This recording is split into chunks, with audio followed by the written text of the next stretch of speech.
ಸೇವೆ ಸಲ್ಲಿಸಿರುವಂಥವರಿಗೆ ನಮ್ಮ ಕರ್ನಾಟಕ ಕಾರ್ಯನಿರತ ಪತ್ರಕರ್ತರ ಸಂಘದಿಂದ ಅವರಿಗೆ ಈ ಬಾರಿ ಉತ್ತಮ ಪ್ರಶಸ್ತಿ ರಾಜ್ಯ ಮಟ್ಟದ ಪ್ರಶಸ್ತಿ ಪ್ರದಾನ ಮಾಡಿದರು. ಆ ಒಂದು ಶುಭ ದಿನದ ನೆನಪಿಗಾಗಿ ನಾವು ನಮ್ಮ ತಾಲೂಕಿನವರಾಗಿರೋಂಥ ನಮ್ಮವರೇ ಆದಂಥ ನಮ್ಮ ಒಡನಾಟದಲ್ಲಿ ಇದ್ದಂಥ ಮೋಹನ್ ಕೃಷ್ಣ ಅವರಿಗೆ ಇವತ್ತು ನಾವು ಎಲ್ಲ ಸೇರಿ ನಮ್ಮ ಸಂಘದಿಂದ ಅವರಿಗೊಂದು ನಾವು ಪ್ರಶಸ್ತಿಗೆ ಗೌರವನ ನಾವು ಸಲ್ಲಿಸಬೇಕು ಅನ್ನೋ ಉದ್ದೇಶದಿಂದ ಇವತ್ತು ಇಟ್ಕೊಂಡಿದ್ದೀವಿ. ಈ ಒಂದು ಸುಂದರ ಕಾರ್ಯಕ್ರಮಕ್ಕೆ ಬಂದಿರುವಂಥ ಮೋಹನ್ ಕೃಷ್ಣ ಅವರಿಗೆ ನಿಮ್ಮೆಲ್ಲರ ಪರವಾಗಿ ತುಂಬ ಹೃದಯದ ಅಭಿನಂದನೆಗಳನ್ನು ಸಲ್ಲಿಸ್ತಾರೆ, ಸ್ವಾಗತವನ್ನು ಬಯಸ್ತಾರೆ. ಹಾಗೆ ಅವರೊಟ್ಟಿಗೆ ಮೋಹನ್ ಕೃಷ್ಣ ಅವರು ಬಂದಿದ್ದಾರೆ, ಅವ್ರಿಗೂ ಸಹಿತ ತುಂಬ ಹೃದಯದ ಸ್ವಾಗತವನ್ನು ಬಯಸ್ತಾ ಇದ್ದಾರೆ. ಹಾಗೆ ನಮ್ಮ ಮಾತಾಡೋದ್ರಿಂದ ಹೇಳ್ತಾ ಇದ್ದೀರಾ, ನಾನು ಪತ್ರಿಕಾ ರಂಗದಲ್ಲಿ ಸತತ 30 ವರ್ಷ ಸೇವೆ ಸಲ್ಲಿಸಿ ನಿವೃತ್ತಿಯಾಗಿದ್ದೇನೆ. ಈಗ ಮೋಹನ್ ಕೃಷ್ಣ ಅವರು ನಾವು ಜೊತೆಲೇ ಕೆಲಸ ಮಾಡಿದವರು. ಸುಮಾರು 1992ರಿಂದ 2010ರವರೆಗೂ ಇಲ್ಲೇ ಕೆಲಸ ಮಾಡಿದ್ವಿ. ಅವರು ಹಾಸನಕ್ಕೆ ಹೋದ್ರು, ನಾವು ಇಲ್ಲೇ ಇದ್ದು ಭಾರಿ ಒಡನಾಟ ಇತ್ತು. ಅವ್ರ ಜೊತೆಲಿ ಗೋಪಿ ನಾವು ಯಾವಾಗಲೂ ಸೇರ್ಕೊಂತ ಇದ್ವು. ಯಾವಾಗಲೂ ಯಾವುದೇ ವಿಚಾರ ಬಂದರೂ ಜೊತೆಲಿ ಇದು ಮಾಡ್ತಾ ಇದ್ವು. ಯಾವುದೇ ಭಿನ್ನಾಭಿಪ್ರಾಯಗಳು ಇರೋಲ್ಲ ನಮ್ಮಲ್ಲಿ ನಾವಿದ್ದಾಗ. ಅದ್ರ ಜೊತೆಲಿ ರಾಮಚಂದ್ರ ಅವರು ಇದ್ದರು, ಪ್ರತಿಯೊಬ್ಬರು ಇದ್ದರು. ಅವಾಗ ದೇಶದ ಕಾರ್ಯದರ್ಶಿ ಆಗಿದ್ದರು. ಈ ಆಮೇಲೆ ಹಾಸನಕ್ಕೆ ಹೋದ್ಮೇಲೂ ಸಂಪರ್ಕ ಇತ್ತು. ಈಗ ಅವರಿಗೆ ರಾಜ್ಯ ಮಟ್ಟದಲ್ಲಿ ಪ್ರಶಸ್ತಿಗೆ ಭಾಜನರಾಗಿದ್ದಾರೆ.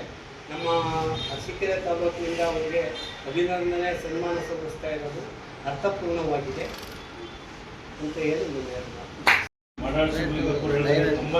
ಮುಂದಕ್ಕೆ ಹೇಳೋದು. 92 ಹಿಂದಿನ ಮುಂಚೆ ನಾವು ಮೋಹನ್ ಕೃಷ್ಣ ಅವರು ತುಂಬ ಒಡನಾಟದಲ್ಲಿ ಇದ್ವಿ. ಅಕ್ಕಪಕ್ಕದಲ್ಲಿ ಎಲ್ಲ ವ್ಯವಹಾರ ಮಾಡ್ಕೊಂಡಿದ್ದು. ನಮ್ಮೊಂದು ಲಾಡ್ಜ್ ಇತ್ತು, ಆ ಕಡೆ ಪಂಡಿಗೆ ಪ್ಲೇಸ್ ಇತ್ತು. ತುಂಬ ಶ್ರಮಜೀವಿಗಳು, ಕಷ್ಟಪಟ್ಟು ಮೇಲೆ ಬಂದವರು. ಅವರಿಗೆ ಈ ಅವಾರ್ಡ್ ಬಂದಿರೋದು ತುಂಬ ಖುಷಿ ಕೊಡುವಂಥ ಸಂದರ್ಭ ಇದ್ದಿದ್ದು. ಎಲ್ಲರೂ ಅವರಿಗೆ ಶುಭ ಹಾರೈಸಲಿ ಅಂತೇಳಿ ನಂದೆರಡು ಮಾತುಗಳನ್ನು ಹಿರಿಯ ಹಾಗೂ ಸಹೋದ್ಯೋಗಿ ಈ ಒಂದು ಸಮಾರಂಭದಲ್ಲಿ ಸನ್ಮಾನಿತರಾಗಿ ರಾಜ್ಯ ಪ್ರಶಸ್ತಿಗೆ ಭಾಜನರಾಗಿ ಇವತ್ತು ತಾಲೂಕು ಕಾರ್ಯನಿರತ ಸಂಘದ ಕಡೆಗೆ ಹೋಗ್ಬಿಟ್ಟು ಆಗಮಿಸಿ ನಮ್ಮಿಂದ ಒಂದು ಕಿರು ಸನ್ಮಾನ ಸ್ವೀಕರಿಸಲು ಆಗಮಿಸುವ ಮೋಹನ್ ಕೃಷ್ಣ ಮತ್ತು ಅವರ ದಂಪತಿಗಳಿಗೆ ಮತ್ತೊಮ್ಮೆ ಸ್ವಾಗತ ಕೊಟ್ಟ.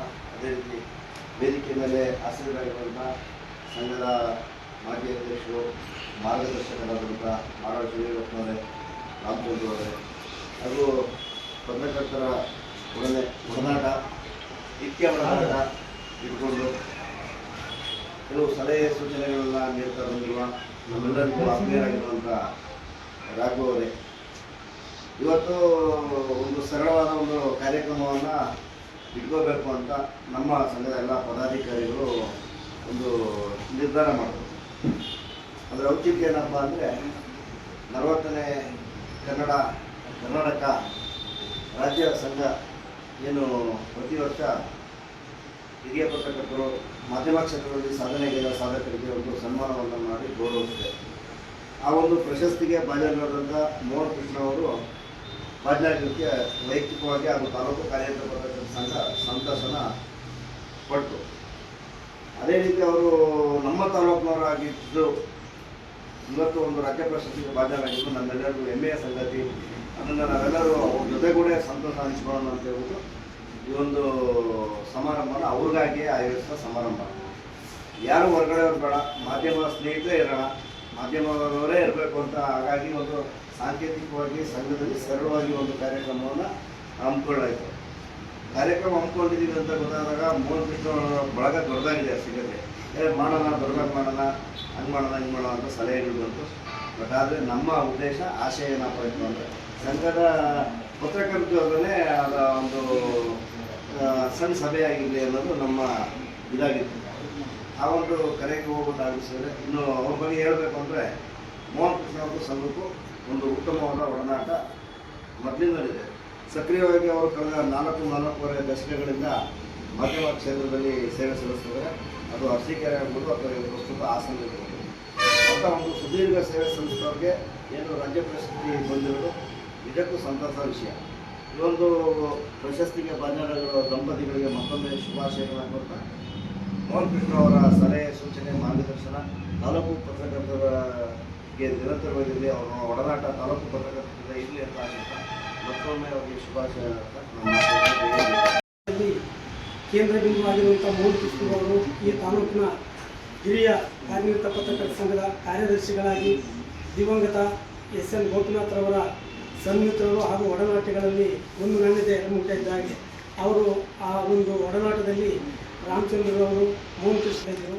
ಇಂಥ ಸಂದರ್ಭದಲ್ಲಿ ಅವರ ಒಂದು ಕಾರ್ಯವೈಖರಿ ಕುರಿತು ರಾಜ್ಯದ ಪತ್ರಕರ್ತರ ಸಂಘ 40ನೇ ರಾಜ್ಯ ಸಮ್ಮೇಳನದಲ್ಲಿ ಗುರುತಿಸಿ ಸನ್ಮಾನಿಸಿರುವಂಥದ್ದು ನಮ್ಮ ತಾಲೂಕಿಗೆ ಹೆಮ್ಮೆ ತಂದಿರುವಂಥ ವಿಚಾರ. ಈ ಒಂದು ಸಂದರ್ಭದಲ್ಲಿ ಅವರನ್ನು ಸ್ಮರಿಸಿ ಈ ಒಂದು ನಮ್ಮ ತಾಲೂಕು ಕಾರ್ಯನಿರತ ಪತ್ರಕರ್ತರ ಸಂಘ ಆಯೋಜನೆ ಮಾಡಿರುವಂಥ ಈ ಒಂದು ಸಣ್ಣ ಕಾರ್ಯಕ್ರಮಕ್ಕೆ ಅವರು ದಂಪತಿಗಳ ಹೀರೋರು ಕೂಡ ಆಗಮಿಸಿ ನಮ್ಮ ಕರೆಗೆ ಹೋಗ್ಬಿಟ್ಟು ಬಂದಿರುವುದಕ್ಕೆ ಅವ್ರಿಗೂ ಕೂಡ ನನ್ನ ಒಂದು ವೈಯಕ್ತಿಕ ಹಾಗೂ ತಾಲೂಕು ಕಾರ್ಯನಿರತ ಪತ್ರಕರ್ತರ ಸಂಘದ ವತಿಯಿಂದ ತುಂಬ ಹೃದಯದ ಅಭಿನಂದನೆಗಳನ್ನು ಸಲ್ಲಿಸ್ತಾ ಮತ್ತು ರಾಜ್ಯ ಮಟ್ಟದಲ್ಲಿ ಪ್ರಶಸ್ತಿ ತಗೊಂಡು ಮತ್ತು ನನಗೂ ಅವರ ಮಾಧ್ಯಮದಲ್ಲಿ ನನಗೊಂದು ಅವಕಾಶ ಕೊಟ್ಟು ಏನು ನನ್ನ ಮಿತ್ರನಾಗಿ ಜೊತೆಯಲ್ಲೇ ಕೆಲಸ ಮಾಡುವಂತೇಳಿ ನಮ್ಮ ಅವ್ರದ್ದು ಸ್ನೇಹಿತರ ಬಾಂಧವ್ಯ ಅದು ಹೆಂಗಿತ್ತು ಅಂದರೆ ಅವ್ರಿಗೆ ನನಗೆ ಗೊತ್ತು. ಆ ಮಟ್ಟದಲ್ಲಿ ನಾವು ಬೆಳೆದರು. ಇವತ್ತು ಅವರಿಗೆ ಇದು ರಾಜ್ಯ ಮಟ್ಟದಲ್ಲಿ ಆ ಒಂದು ಸ್ಥಾನ ಸಿಕ್ಕಿದ್ರು ನಮಗೆ ಭಾಳ ಸಂತೋಷ. ಒಂದು ಭಗವಂತ ಆರೋಗ್ಯ ಆಯಸ್ಕೊಟ್ಟು ಕಾಪಾಡಲಿ ಅಂತ ನನ್ನ ಸಂದರ್ಭದಲ್ಲಿ ಇಂಥ ಒಂದು ದೊಡ್ಡ ಇದರಲ್ಲೇ ಸನ್ಮಾನ ಆಗಲಿ, ಆದರೂ ತನ್ನ ತವ್ರ ಮನೇಲಿ ಆಗೋ ಸನ್ಮಾನ ಇದೆಯಲ್ಲ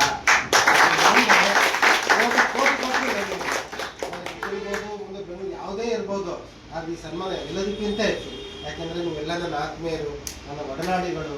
ಮತ್ತು ಅರಸೀಕೆರೆ ನನಗೆ ಒಂದು ವಿದ್ಯೆ ಕೊಟ್ಟಂಥ ಕ್ಷೇತ್ರ ಇದು. ನಾನು 5ನೇ ಕ್ಲಾಸ್ಗೆ ಅರಸೀಕೆರೆಗೆ ಬಂದಿದ್ದು. 5ನೇ ಕ್ಲಾಸ್ಗೆ ಅರಸೀಕೆರೆಗೆ ಬಂದಾಗಿಂದ ಇಲ್ಲಿ ವಿದ್ಯಾಭ್ಯಾಸ ಮುಗಿಸಿದ್ದೇನೆ. ಮುಗಿಸಿದ ತಕ್ಷಣ ಇವತ್ತು ನಾನೊಬ್ಬ ವ್ಯಕ್ತಿನ ಪತ್ರಕರ್ತರು ಜ್ಞಾಪಿಸ್ಕೊಳ್ಳೇಬೇಕಾಗುತ್ತೆ. ಇದೆಲ್ಲ ಸನ್ಮಾನವೂ ಸಹಿತ ಆತನಿಗೆ ಸನ್ಮಾನ. ಆ್ಯಕ್ಚುಲಿ ನನಗೆ ಲೆಕ್ಚರ್ ಆಗಬೇಕು ಅಂತ ತುಂಬ ಆಸೆ ಇತ್ತು.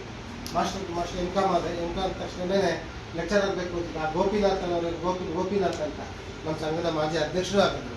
ಅವರೇ ಇಲ್ಲ ಬಾ ಪತ್ರಿಕೋದ್ಯಮ ಮಾಡು, ನಿಮ್ಗೆ ಎಷ್ಟು ದಿನ ಆಯಿತೋ ಅಷ್ಟು ದಿನ ಮಾಡು, ಆಮೇಲೆ ಬೇಕಾದ್ರೆ ನೀನು ಇದಕ್ಕೆ ಕ್ಷೇತ್ರಕ್ಕೆ ಹೋಗ್ಬಿಡ್ಬೇಕು ಅಂತ ಅಂದ್ಬಿಟ್ಟು ಫಸ್ಟ್ ಸುಮ್ಮನೆ ಒಂದು ಅಪ್ಲಿಕೇಶನ್ ಹಾಕಿದ್ದು. ಜನಮಿತ್ರಾಗ ಉಪಸಂಪಾದಕನಾಗ ಆಯ್ಕೆನೇ ಆಗಬೇಕು 1995 ಇಸ್ವಿ. 1995 ಇಸ್ವಿ ಅಲ್ಲಿ ಒಂದು 6 ತಿಂಗಳು ಕೆಲಸ ಮಾಡ್ತಾ ಇದ್ದೆ. ಅಷ್ಟೊತ್ತು ಅದೇ ಗೋಪಿ ಬೇಡ ನೀವು ಹಾಸನದಲ್ಲಿ ಕೆಲಸ ಮಾಡೋದು ಬೇಡ, ಬಂದ್ಬಿಡು ನೀನು ಅರಸೀಕೆರೆಗೆ. ನೋಡಿ, ಒಬ್ಬ ವ್ಯಕ್ತಿ ಜೀವನದಲ್ಲಿ ಇವತ್ತು ನನ್ನ ಜೀವನದ ಪತ್ರಿಕೋದ್ಯಮದ ಎಲ್ಲ ಹಂತಗಳಲ್ಲೂ ಗೋಪಿಯ ಪಾತ್ರ ಇದ್ದೇ ಇದೆ. ಅವ್ನು ನೆನೆಸ್ಕೊಳ್ಳೋದ್ರೆ ನಾನೇನು ಮಾಡೋಕ್ಕಾಗಲ್ಲ. ಯಾಕಂದ್ರೆ ನಾನು ಹಾಸನಕ್ಕೆ ಕಳಿಸಿದ್ದು ನನ್ನ ಒಂದು ಅಭಿಮಾನ. ನಮ್ಮವರು ಒಂದು ತುಂಬ ಆತ್ಮೀಯತೆ ಇರೋದ್ರಿಂದ ಅವನೇ ಪ್ರಸಾದಿ ಅಣ್ಣ. ಪ್ರಸಾದ್ ಅಣ್ಣ ಅವ್ರ ತಮ್ಮ ನನ್ನ ಕ್ಲಾಸ್ಮೇಟ್ ಆ್ಯಕ್ಚುಲಾಗಿ. ಬಟ್ ಆತ ನಮ್ಗೆ ಕಳಿಸಿದ್ದು ಹಾಸನಕ್ಕೆ ಕಳಿಸಿದ್ರು. ಮತ್ತು ಹಾಸನ ಮತ್ತೆ ಬೇಡ, ನೀವು ಹಾಸನಲ್ಲಿ ಬೇಡ, ಅರಸೀಕೆರೆಗೆ ಬಂದ್ಬಿಡೋ ನೀನು ಅಂತ ಅಂದ್ಬಿಟ್ಟು ಮತ್ತೆ ನನ್ನನ್ನು ಕರೆಸ್ಕೊಂಡ್ರು. ಪ್ರತಿನಿಧಿ ದಿನಪತ್ರಿಕೆ ಅವ್ರದ್ದಾದಂಥ ಪತ್ರಿಕೆಗೆ ನನ್ನ ಇಲ್ಲಿ ವರದಿಗಾರರಾಗಿ ಮಾಡಿದ್ರು. ಮಾಡಿಬಿಟ್ಟು ಆ ನಂತರ ಪತ್ರಿಕೋದ್ಯಮದಲ್ಲಿ ನನ್ನ ಜೊತೆ ಬೆಳೆಸಿದ್ರು. ಪತ್ರಿಕೋದ್ಯಮ ಅಂದರೆ ಹೇಗಿರಬೇಕು, ಯಾವ ಥರ ಮಾಡಬೇಕು, ಈ ಥರ ಶೈಲಿ ಬರೀಬೇಕು. ಆತನೇ ಸಾಟಿ. ಇವತ್ತಿಗೂ ನನಗೆ ತಿಳಿದ ಮಟ್ಟಿಗೆ ಪತ್ರಿಕೋದ್ಯಮದಲ್ಲಿ ಸಾಟಿ ಇದ್ದರೆ ಗುರುಗಳಿದ್ರೆ ಅದು ಗೋಪಿನಾಥ್ ಮಾತ್ರ ಅಂತ ನಾನು ತಿಳ್ಕೊಂಡೆ. ನಮ್ಮ ಶಿವಗೋಪಾಲ್ ಅವರು ಹೇಳ್ತಾರೆ, ರಾಮಚಂದ್ರ ಸಮಕಾಲೀನರು ಎಲ್ಲ ಹೇಳ್ತಾರೆ.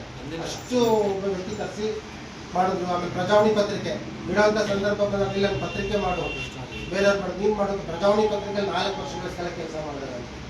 2000 ಇಸ್ವಿ ತನಕ ಪ್ರಿಂಟಿಂಗ್ ಪ್ರೆಸ್ ಮಾಡಿ ವಾಣಿ ಪ್ರಿಂಟರ್ಸ್ ಅಂತ ಪ್ರಿಂಟಿಂಗ್ ಪ್ರೆಸ್ ಮಾಡಿದೆ. ಆಮೇಲೆ 2000 ಇಸ್ವಿ ವಿಜಯ ಕರ್ನಾಟಕ ದಿನಪತ್ರಿಕೆಗೆ ಬಂದಾಗ 2004 ನಂತರ ಅಷ್ಟೊತ್ತಿಗೆ ನನಗೆ ಅರಸೀಕೆರೆಗೆ ಸಾಕಾಗಿತ್ತು ಇಸ್ವಿಗೆ. ಅಷ್ಟೊತ್ತು ನಮ್ಗೆ ಆಕಾಶವಾಣಿಗೆ ಅಪಾಯಿಂಟ್ಮೆಂಟ್ ಆಯಿತು. ಗೋಪಿಗೆ ಹೇಳಿದೆ, ಏನಪ್ಪ ಮಾಡೋದು? ಇಲ್ಲ ಬೇಡ ಮೋಹನ್, ಅರಸೀಕೆರೆ.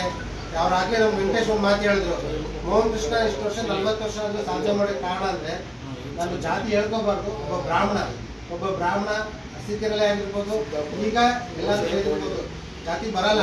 ಆದ್ರೆ ಆಗಿನ ಕಾಲದಲ್ಲಿ ಲಿಂಗಾಯತರು ಡಾಮಿನೇಟ್ ಆಗಿರ್ತೀವಿ.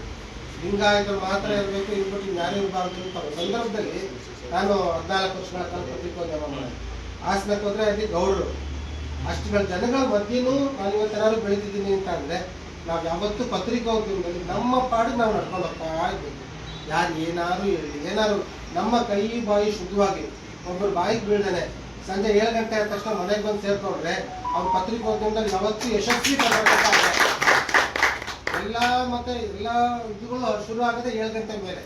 7 ಗಂಟೆ ಮೇಲೆ ನಾವೆಲ್ಲರೂ ಹೋಗ್ಬಿಟ್ಟು ಸೇರ್ಕೊಂಡ್ರೆ ಅವ್ರು ಹಿಂಗೇನೋ ಮಾತಾಡ್ದ, ಇವ್ರು ಹಿಂಗೇನೋ ಮಾತಾಡ್ದ, ಅದೇನೋ ಆಗಿ ಒಂದು ಕಟ್ಟಾಗಿ ಅದು ನಮಗೆ ತಿರುಮಂತ್ರ ಆಗಿ ನಮ್ಮ ಪತ್ರಕರ್ತರ ಜೀವನ ಮೊದಲನೇದಾಗಿ ಪತ್ರಕರ್ತರ ಜೀವನ ಹಾಳಾಗಿದೆ. ಅದು ಆ ಥರದಲ್ಲಿ ಬಂದೆ. ಇದೇ ಗೋಪಿ ನೋಡಿದ್ರೆ ನಾನು ಸಂತೋಷ ಪಟ್ಟ. ನಾನು ಬೆಳೆಸಿದ್ರಲ್ಲ ಅಕ್ರಿಡಿಷನ್ ಕಾರ್ಡ್ ಸಿಕ್ತು. ಆ ಕಡೆ ಇಲ್ಲಿ ರಾಜ್ಯಾದ್ಯಂತ ಇವತ್ತು ನಾನೆಲ್ಲ ಎಲ್ಲಿ ಬೇಕಾದರೂ ಓಡಾಡ್ಬೋದು. ರೈಲ್ವೆ ಡಿಪಾರ್ಟ್ಮೆಂಟ್ 50% ಇದೆ. ಎಲ್ಲ ಒಂದು ಹಂತ ನಾನು ಬೆಳೆಸಲಿಕ್ಕೆ ಅದೊಂದು ಕಾರಣ. ಮತ್ತು ನನ್ನ ಆತ್ಮೀಯರಾದಂಥ ನಮ್ಮ ರಾಘವೇಂದ್ರ ಅವರು ಮಾಡಿದ್ರು. ಎಷ್ಟು ಜೊತೆಯಾಗಿದ್ರೆ ಅವರು ನನಗೆ ಬೆಂತ ಕೇಳೋರು, ಇಲ್ಲ ನೀವು ಹಿಂಗೆ ಮಾಡಿ. ಅವ್ರ ಇಂಜಿನಿಯರು ನನಗಿಂತ ಸೀನಿಯರ್ 3-4 ವರ್ಷ ಆದರೂ ಸರ್ ಪ್ರತಿಯೊಂದು ನಾನು ಕೇಳ್ತಾ ಇದ್ದೆ. ಕೆಲವೊಂದು ಸಂದರ್ಭದಲ್ಲಿ ಕೇಳ್ತಿದ್ದೆ ಏನು ಮಾಡೋದು, ಇಲ್ಲ ನೀವು ಈ ಥರ ಮಾಡಿ, ಇಲ್ಲ ನೀವು ಹಿಂಗೆ ಮಾಡಿ. ವಿಶ್ವನಾಥ್ KPS ವಿಶ್ವನಾಥ್ ಅವರು ಇವತ್ತಿಗೂ ನಾನು ಬೈತಾರೆ, ನೀವು M.Com ಹೋದ್ರೆ ಸುಮ್ಮನೆ ದಂಡ ಕಡ್ರಿ, ನಿಮ್ಗೆ ಬಿಸ್ನೆಸ್ಸೇ ಗೊತ್ತಿಲ್ಲ ನಿಮಗೆ ಅಂತಾರೆ. ಯಾಕೆಂದ್ರೆ ನಾನು ಯಾವತ್ತೂ ದುಡ್ಡಿನಿಂದ ಹೋಗಲಿಲ್ಲ. ಇನ್ನೊಂದು ಏನಂದರೆ ಯಾವ ಒಬ್ಬ ವ್ಯಕ್ತಿ ದುಡ್ಡಿನಿಂದ ಹೋಗ್ತಾನೆ ನಮ್ದು ಎಷ್ಟಿದೆ ನಮ್ಮ ಹಾಸಿಗೆ ಇದ್ದಷ್ಟು ಕಾಲು ಚಾಚ್ಕೊಂಡ್ರೆ ಅವತ್ತು ಸಹಿತ ಅವ್ನು ಯಶಸ್ವಿ ಆಗೇ ಆಗ್ತಾರೆ. ನನ್ನ ಮಟ್ಟಿಗೆ ಯಾವಾಗ ನಾವು ಒಂದು ದುಡ್ಡಿನಿಂದ ಒಂದು ಆಸೆ ಅಭಿಷೇಕವಾಗುತ್ತೆ ಆದಾಗ ನಾವು ಬದುಕಲಿಕ್ಕೆ ತುಂಬಾ ಕಷ್ಟ ಆಗುತ್ತೆ. ಎಲ್ಲ ಯಾವ ಥರದಾದ್ರೂ ತೊಂದರೆ ಸಿಗಾಕೊಳ್ತೀವಿ, ನಮ್ಮ ಜೀವನನೇ ಪ್ರಾಬ್ಲಮ್ ಆಗುತ್ತೆ. ಈ ಒಂದು ಹಂತಕ್ಕೆ ನಾವು ನಿಜವಾಗಿ ನೆನೆಸ್ಕೊಳ್ಳೋಂಥದ್ದು ಒಂದು ಗೋಪಿ, ನಮ್ಮ ರಾಘವೇಂದ್ರ ಅವರು ನನಗಿಂತ ಸೀನಿಯರ್ಗಳವರು. ಅವರು ನಮ್ಮ ಶ್ರೀಧರ್ ಚರ್ಚ್ ಆಗಿದ್ದವರು, ಧರಣಿ ಅಂತ ಈ ಮಲಿಯಪ್ಪ ಡಾಕ್ಟರ್ ಮಗ, ಅವರುಗಳೆಲ್ಲ ನಮಗೆ ಒಂದು ಬೆನ್ನೆಲುಬಾಗಿ ಮುಂದೆ ನಿಂತು ಬೆಳೆಸಿ ಇದಂಥ ಸಂದರ್ಭದಲ್ಲಿ. ಅದೇ ಥರ ಮಾಡಾಳ್ ಶಿವಲಿಂಗಪ್ಪ ನಾನು ನೆನೆಸ್ಕೊಳ್ಳೋದೇ ಇಲ್ಲ. ಮಾಡಾಳಲ್ಲಿ ಕೂತ್ಕೊಂಡು ಅರಸೀಕೆರೆ ಸುದ್ದಿನೆಲ್ಲ ವಿಜಯ ಕರ್ನಾಟಕದಲ್ಲಿ ಸುದ್ದಿ ಮಾಡ್ಬಿಡೋರು. ನನಗೂ ಅವ್ರಿಗೂ ಗಲಾಟೆ, ನೀವು ಮಾಡಾಳ ಹೆಸರೆಲ್ಲ ಸುದ್ದಿ ಮಾಡ್ಬಿಡ್ತಾರೆ ಅರಸೀಕೆರೆದೆಲ್ಲ ಅಂತ ಅಂದ್ಬಿಟ್ಟು. ಆಮೇಲೆ ನಾವು ಅನ್ಕೋತಿದ್ವಿ ಇಲ್ಲ ಶಿವಲಿಂಗಪ್ಪ ಇರಬೇಕು, ಒಟ್ಟಲ್ಲಿ ನಮ್ಗೆ ಸುದ್ದಿ ಪತ್ರಿಕೆಗೆ ಮುಖ್ಯನೇ ಹೊರತು ಮಾಡಾಳು ಮತ್ತು ಅರಸೀಕೆರೆ ಅನ್ನೋದು ಮುಖ್ಯ ಅಲ್ಲ. ನಾನು ಅರಸೀಕೆರೆಯಲ್ಲಿ ಇರ್ತಿದ್ದೆ, ಆದರೂ ಅಷ್ಟು ಆ್ಯಕ್ಟಿವ್ ನನ್ನ ಕ್ರಿಯಾಶೀಲತೆ ಒಂದು ಬೆಳೆಸಿದಂಥವ್ರು ನನ್ನ ಹಿರಿಯರಾಗಿ, ರೈತ ಸಂಘದಿಂದ ಒಡನಾಟರಾಗಿ, ಜನ ಎಷ್ಟು ಬೆಳಗಿನ ಮಧ್ಯಾಹ್ನ ತನಕ ನಾವೆಲ್ಲ ಒಟ್ಟಿಗೆ ಕೂತಿರ್ತೀವಿ. ಅವ್ರು ಕಂಪ್ಯೂಟರ್ ಕೂತಂಥ ಸಂದರ್ಭದಲ್ಲಿ ಇರ್ಬೋದು. ಪ್ರತಿಯೊಂದು ಹೆಜ್ಜೆ ಅವರು ಸಹಿತ ನಮಗೆ ದೊಡ್ಡವರಾಗಿ ಬೆಳೆಸ್ಬೋದು. ಇನ್ನು ನಮ್ಮ ರಾಮಚಂದ್ರನು ನಾವು ಹೇಳಲೇಬೇಕು. ರಾಮಚಂದ್ರನು ಅಷ್ಟು ಈ ಥರ ಮಾಡೋಣ ಆ ಥರ ಮಾಡೋಣ ಅಂದರೆ ಒಂದು ಕ್ರಿಯಾಶೀಲತೆ. ಪತ್ರಕರ್ತರ ಸಂಘಕ್ಕೆ ಆವಾಗಲೇ ನಾವು ಬಿಲ್ಡಿಂಗ್ ಕಟ್ಟಬೇಕು ಅಂತ ಅಂದ್ಬಿಟ್ಟು ಏನೆಲ್ಲ ಮಾಡಿ TAPCMC ಜಾಗನೂ ನೋಡಿ ಎಲ್ಲ ಆಗೋಗಿತ್ತು. ಬಟ್ ಹಲವಾರು ಅದೇ ಕೆಲವೊಂದು ಪತ್ರಕರ್ತರು ಏನೋ ಒಂದು ಸ್ವಲ್ಪ ನಮ್ಗೇನಾದ್ರು ತೊಂದರೆ ಆಗ್ಬಿಡುತ್ತೆ. ಈಗ ಸ್ವಲ್ಪ ಬದಲಾಗಿದೆ ಕಾಲ. ಆವಾಗ ಬಂದಂಥ MLA ಶಾಸಕರುಗಳು ಆ ಥರ ಮಟ್ಟದಲ್ಲಿ ಇದ್ದರು. ಆಮೇಲೆ ಆವಾಗಲೂ ಸಹಿತ ನಾನು ಶಾಸಕರುಗಳನ್ನ ಎದುರಾಕೊಂಡು ಕೆಲಸ ಮಾಡ್ತಾ ಇದ್ದೆ.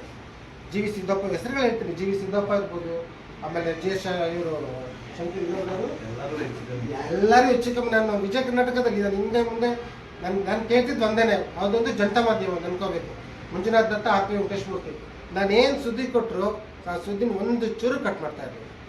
ಅಷ್ಟೊಮ್ಮೆ ನಾನು ಹೇಳ್ತಿದ್ದೆ, ನಾನು ಸತ್ಯನಿಷ್ಠವಾಗಿ ಕೆಲಸ ಮಾಡ್ತಿದ್ದೆ. ತಪ್ಪಿದ್ಯಾ ಹೇಳಿ, ನಾನು ತಪ್ಪು ಮಾಡಲ್ಲ, ತಪ್ಪು ಅನ್ಯಾಯ ಯಾವತ್ತೂ ಮಾಡಲ್ಲ. ಅಂದರೆ ನಾನು ನಡೆದು ಬಂದು ದಾರಿ ಹೇಳ್ತಿದ್ದೀನಿ. ನಾನು ಸಾಧನೆ ಅಂತ ಹೇಳ್ತಿಲ್ಲ. ನನ್ನ ಒಂದು 40 ವರ್ಷದಲ್ಲಿ ನಾನು ಏನೆಂತೋ 5 ಜನನ ಕಳಿಸಿದ್ರು ನನಗೆ ಹೊಡಿಬೇಕು ಅಂತ ಅಂದರು. 20 ಮಾಡಾಳಿಲ್ಲ ಇದು ದೊಡ್ಡ ಬೆಟ್ಟಿ ಕುರ್ಕೆ ಅಂತ ಯಾವುದೋ ಒಂದು ಇದಕ್ಕೆ ಬಂದ್ಬಿಟ್ಟು 25 ಜನ ಹೊಡಿಯೋಕೆ ಬಂದರು. ಕೂಡಿಸಿದೆ ಎಲ್ಲರೂ. ಏನು ಹೇಳಿ ನಿಮ್ಮ ಸಮಸ್ಯೆ?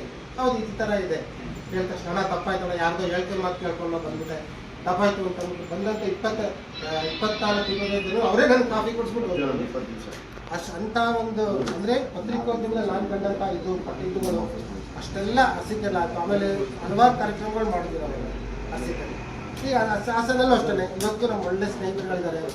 ಪ್ರತಿಯೊಬ್ಬರು ನಾವು ಹೇಳಿದ್ವಲ್ಲ, ನನ್ನ ಕೆಲಸ ನಾನು ಅಷ್ಟು ಬಿಟ್ಬಿಟ್ಟು ನಾನು ಯಾರ ಜೊತೆಗೂ ಯಾರ ತಂಟೆಗೂ ತಪ್ಪಗೂ ಹೋಗಲ್ಲ. ಅವರಾಗವ್ರು ನನ್ನ ಹತ್ರ ಬರ್ತಾರೆ. ಆಮೇಲೆ ಜನಗೆ ಹುಡುಗರನ್ನ ಬೆಳೆಸೋದು ನನ್ನ ಖುಷಿ. ಜಗದೀಶ್ ಅಂತ ಇಲ್ಲಿದ್ರು, ಪಾಪ ಸತ್ತೋದ್ರು. ಈಗ ಅವ್ರನ್ನ ನಾನು ಅಂತ ಹೇಳ್ಕೊಬಾರ್ದು ಅಂಥ ಸುಮಾರು ಜನ ಕರ್ಕೊಂಡ್ಬಂದು ಬೆಳೆದ್ರು. ಅವರೊಂದು ಇದು ನಮ್ದಲ್ಲ, ಆ ಒಂದು ಇದನ್ನು ಮಾಡಿದ್ರು. ನಮ್ಮ ಬೋರಹಳ್ಳಿ ವೆಂಕಟೇಶು ಅವರು ಆಗಲೇ ಹೇಳ್ತಾಯಿದ್ರು, ಬೆಳಗ್ಗೆ 7 ಗಂಟೆ 8 ಗಂಟೆ ಗಂಡಸಿಂದ ಬಂದ್ಬಿಡೋರು. ವೈಟ್ ಈಕ್ವಲ್ ಡ್ರೆಸ್ ಚೇಂಜ್ ಮಾಡಿದ್ದಾರೆ. ಆಗ ವೈಟ್ ಆ್ಯಂಡ್ ವೈಟ್ ಹಾಕ್ಕೊಂಡ್ಬಂದ್ಬಿಟ್ಟು ಅವ್ರ ಪತ್ರಿಕೆನೇ ಬೇಕಿರಲಿಲ್ಲ, ಅವ್ರ ಬಾಯಿನೇ ಪತ್ರಿಕೆ ಅವ್ರದ್ದು. ಯಾರ ಬಗ್ಗೆ ಇವತ್ತು ಹಂಗೆ ಇದ್ದಾರೆ ಅಂತ ತಿಳ್ಕೊಂಡಿದ್ದೀನಿ. ಅವತ್ತಷ್ಟು ಬಸ್ ಸ್ಟ್ಯಾಂಡಲ್ಲಿ ಓಪನಾಗಿ ಬೈತಾ ಇರೋರು, ಇಂಥ ತಪ್ಪು ಮಾಡ್ದ, ಇಂಥ ಇದನ್ನು ಮಾಡ್ದ. ಆಮೇಲೆ ನಮ್ಮ ಶಾಂತಕುಮಾರು ಸಹನಾಜೀವಿ, ಎಷ್ಟು ಸಾರು ಪಾಪ ಇವತ್ತು ಆತ ನಮ್ಮ ಜೊತೆ ಶಾಂತಕುಮಾರ್ ಇಲ್ಲ, ಕನ್ನಡಪ್ರಭಾದವರು. ಅವರು ನಮ್ಗೆ 1 ವರ್ಷ ನಮಗಿಂತ ಸೀನಿಯರ್ ಆತ. ಕನ್ನಡಪ್ರಭ ಶಾಂತಕುಮಾರ್ ಆತ ಅಂತ ಅವ್ರ ಮಗ ಇದ್ರಲ್ಲ ಇಲ್ಲಿ ಪಾಪ ಆತನೂ ಅಷ್ಟು ತುಂಬ ಒಂದು ಇದರಲ್ಲಿ ಇದು ಮಾಡ್ಕೊಂಡು ಬಂದಿರ್ತಾರೆ. ಅಷ್ಟೇ ಪತ್ರಿಕೋದ್ಯಮ ಏನು ಯಾವುದೇನು ಗೊತ್ತಲ್ಲ. 4W 1H ಅಂತಾರೆ. What, where, why, when, whom, how. ಇಷ್ಟು ತಿಳ್ಕೊಂಬಿಟ್ರೆ ಮುಂಚೆ ಇತ್ತು ಒಂದು ಕಾಲದಲ್ಲಿ ಬ್ರಾಹ್ಮಣರೇ ಪತ್ರಕರ್ತರಾಗಬೇಕು ಅಂತ ಇಲ್ಲ. ಯಾರು ಓದ್ತಾರೋ, ಯಾರು ಬರೀತಾರೋ, ಯಾರು ನನಗೆ ಶಿವಾನಂದ ತಗೊಂಡು ಇವತ್ತು ನಾನು ನೆನೆಸ್ಕೊತೀನಿ. ನನಗೆ 2000ನೇ ಇಸ್ವಿಲಿ ಅವ್ರು ಹೇಳಿದ್ದು ಒಂದೇ ಮಾತು, ಅಮ್ಮನ ದಿನದ 24 ಗಂಟೆ 23 ಗಂಟೆ ನೀನು ಏನಾದ್ರು ಮಾಡು, ಕೇವಲ 1 ಗಂಟೆಗಳ ಕಾಲ ಮಾತ್ರ ಕಂಪ್ಯೂಟರ್ ಮುಂದೆ ಕೂತ್ಕೊಂಡು. ಇಲ್ಲಿರೋರ್ಗು ನಾನು ಅದನ್ನೇ ಹೇಳೋದು, 1 ಗಂಟೆ ಕಾಲ ನೀವು ಪತ್ರಿಕೋದ್ಯಮ ಕೆಲಸ ಮಾಡಿದ್ರೆ ಸಾಕು, 4 ರಿಂದ 5 ಸುದ್ದಿಗಳನ್ನ ನೀವು ನೀಟಾಗಿ ರೆಡಿ ಮಾಡಿ ಕಳಿಸ್ಬಿಟ್ಟು ಒಂದು ಒಳ್ಳೆ ಹೆಸರಾಗುತ್ತೆ. ನಾವೇನು ಪತ್ರಕರ್ತರು ಅಂತ ಬೆಳಗಿನ ಸಂಜೆ ತನಕ ಏನು ಕ್ಯಾಮ್ರಾ ಇಟ್ಕೊಂಡೇ ಓಡಾಡಬೇಕಿಲ್ಲ, ಪೆನ್ ಇಟ್ಕೊಂಡು ಕೈಯಲ್ಲಿ ಪೆನ್ ಇಟ್ಕೊಂಡು ಕಂಪ್ಯೂಟರ್ ಇಟ್ಕೊಂಡು ಓಡಾಡೋ ಅವಶ್ಯಕತೆ ಇಲ್ಲ. ಕೇವಲ 1 ಗಂಟೆ ತಾದಾತ್ಮ್ಯತೆಯಿಂದ ಕೆಲಸ ಮಾಡ್ಕೊಂಡ್ರೆ ಖಂಡಿತ ಪತ್ರಿಕೋದ್ಯಮದಲ್ಲಿ ಯಶಸ್ವಿಯಾಗಲಿಕ್ಕೆ ಖಂಡಿತ ಸಾಧ್ಯ ಇದೆ. ಆ ಒಂದು ಇದೆ. ಇಷ್ಟೆಲ್ಲ ಒಂದು ಹೋರಾಟದಲ್ಲಿ ಬಂದಿದ್ದೀನಿ, ನಿಮ್ಗಳೆಲ್ಲರೂ ಸಾಕಾರೆ. ಇವತ್ತಿನ ನಮ್ಗೆ ತುಂಬ ಎಷ್ಟು ಸಂತೋಷ ಅಂದರೆ, ಆಮೇಲೆ ನನ್ನ ಪ್ರಶಸ್ತಿ ಬಂದ ತಕ್ಷಣ ನಮ್ಮ ಆನಂದ್ ಅಧ್ಯಕ್ಷರು ಫೋನ್ ಮಾಡಿ ಹೇಳಿದ್ದು, ನೀವು ಅರಸೀಕೆರೆಯ ಕುಲಪುತ್ರ, ಹಾಸನಕ್ಕೆ ದತ್ತುಪುತ್ರ ಅಂತಂದ್ರೆ ಆ ಪದ ಬಳಕೆ ಇದೆ ನೋಡಿ. ಅರಸೀಕೆರೆಗೆ ನಾನು ಇವತ್ತು ಅರಸೀಕೆರೆ ಮಗನೇ, ಅರಸೀಕೆರೆನೇ ನನ್ನ ತವರು ಕ್ಷೇತ್ರ. ನಾಳೆ 2 ವರ್ಷ ರಿಟೈರ್ಡ್ ಆದಮೇಲೆ ನಾನು ಇಲ್ಲಿಗೆ ಬಂದಿರ್ತೀನಿ. ನನ್ನ ಇದೇ ಜೀವನನೇ ಇಲ್ಲಿ. ಹಾಸನ ನನಗೆ ಅಧಿಕಾರ ಕೊಟ್ಟಿದೆ, ಸ್ಥಾನ ಮಾನ ಪ್ರತಿಯೊಂದು ಕೊಟ್ಟಿದೆ. ಆದರೆ ಅರಸೀಕೆರೆ ನನಗೆ ಪ್ರೀತಿ ಕೊಟ್ಟಿದೆ, ಅಲ್ಲಿ ಆ ಮಟ್ಟಕ್ಕೆ ಕೇಳಲಿಕ್ಕೆ ವಿದ್ಯೆ ಕೊಟ್ಟಿದೆ. ರಾಷ್ಟ್ರೀಯ ವಿದ್ಯಾಶಾಲೆ ಇರ್ಬೋದು, ಬಸವರಾಜೇಂದ್ರ ಪ್ರೌಢಶಾಲೆ ಇರ್ಬೋದು, government junior college, Hoysaleshwara college, ಅಂಥ ಒಂದು ಕಾಲೇಜುಗಳಲ್ಲಿ ನಾವು ಓದಿ ಇವತ್ತು ಈ ಮಟ್ಟಕ್ಕೆ ನಾನು ಬಂದಿದ್ದೀನಿ. ನಿಮಗೆ ನಮ್ಮ ಅರಸೀಕೆರೆ ಜನ, ಅರಸೀಕೆರೆ ನೀರಿನ ಋಣ, ಅರಸೀಕೆರೆ ಒಂದು ಇದು ಇವತ್ತಿಗೂ ಇದೆ. ನಾನು ಬದುಕಿರೋ ತನಕನೂ ಅದು ಯಾವತ್ತಿಗೂ ಇದ್ದೇ ಇರುತ್ತೆ. ಅದನ್ನು ಯಾವತ್ತೂ ಮರೆಯೋಕ್ಕಾಗೋದಿಲ್ಲ. ಇವತ್ತು ನನ್ನ ಕರೆಸಿ ಇಷ್ಟೊಂದು ಸನ್ಮಾನ ಮಾಡಿದ್ದಕ್ಕೆ ನಿಮ್ಗೆಲ್ರಿಗೂ ನಾನು ತುಂಬ ಆಭಾರಿಯಾಗಿದ್ದೀನಿ. ನಾನು ಹೇಳಿದ್ನಲ್ಲ, ಇದೆಂಥ ನಾನು ಇದಕ್ಕಿಂತಲೂ ಇದ್ರ ಮುಂದೆ, ಈ ಕ್ಷಣದ ಮುಂದೆ ಯಾವುದೂ ದೊಡ್ಡದಲ್ಲ, ಈ ಕ್ಷಣನೇ ದೊಡ್ಡದು ನನಗೆ ಅಂತ ಹೇಳ್ಬಿಟ್ಟು ಅವ್ರಿಗೆ